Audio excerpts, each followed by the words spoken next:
ડીસાના ધારાસભ્ય કેમ ઉતર્યા રોડ પર જુઓ અહેવાલ ડીસામાં ટ્રાફિક ખુલ્લું કરાવવા માટે ધારાસભ્ય પ્રવીણ માળી રોડ પર ઉતર્યા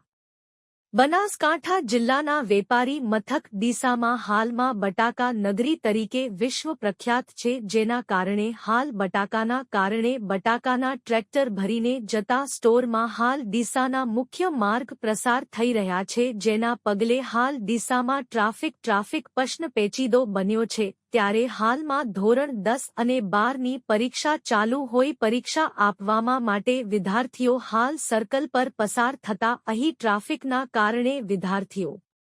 સહિત વાહન ચાલકો હેરાન પરેશાન થઈ ઉઠ્યા છે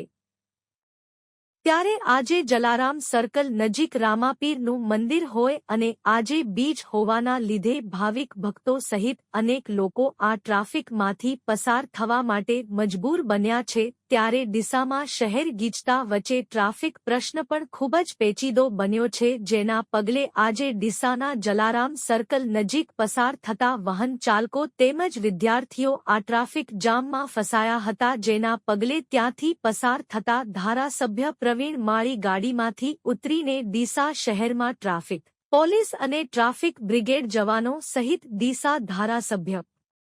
પ્રવીણ માળી આજે ટ્રાફિક જામમાં ફસાયેલા વાહન ચાલકો તેમજ વિદ્યાર્થીઓને ટ્રાફિક ખુલ્લું કરાવીને પસાર કરવામાં આવ્યા હતા જેના પગલે ડીસાના ધારાસભ્ય પ્રવીણ માળી જાતે ટ્રાફિક ખુલ્લું રોડ પર કરાવવા ઉતરતા લોકોમાં આશ્ચર્ય સર્જાયું હતું અને હાલમાં આ ટ્રાફિક સમસ્યા નિવારવા માટે આગોતરું આયોજન કરીને ડીસા શહેરમાં ટ્રાફિક સિગ્નલ લગાવાઈ શહેર કાયમી ટ્રાફિક મુક્ત કરવામાં આવે તેવી વાહન ચાલકો સહિત વિદ્યાર્થીઓ લાગણીઓ સાથે માગણીઓ કરી રહ્યા છે અહેવાલ રિપોર્ટ ભરત ઠક્કર ડીસા બનાસકાંઠા।